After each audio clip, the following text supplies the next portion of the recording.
The euro and the pound sterling keep rising. They resumed growth yesterday after the opening of the year's session.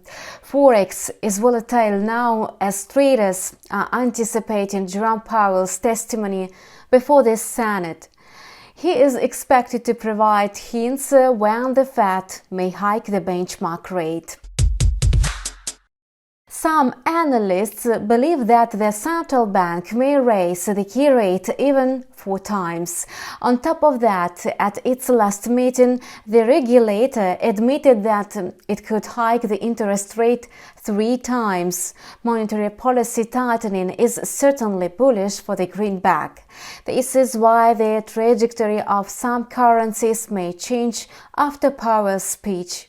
At the same time, the greenback may fall lower ahead of the testimony. The Euro-USD pair is currently experiencing sharper price jumps. However, they occur within the sideways channel between 1.1225 and 1.1355. The pair has been stuck in this range for a long time. Traders have already taken notice of that. Sooner or later, it will trigger sharp price changes. Bear it in mind when opening new positions. In this situation, wait until the price breaks out from the sideways channel. You can also stick to the breakout strategy.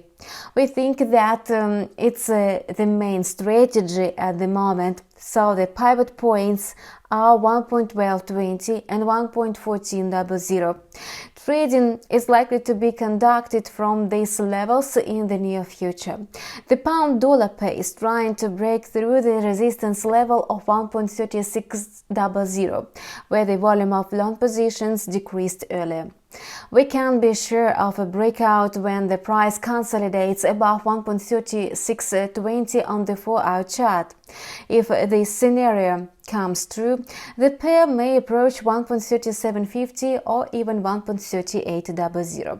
Otherwise, we should expect further price fluctuations near the 1.3600 level. How is trading going to unfold in the short term? We will definitely tell you in our next video reviews.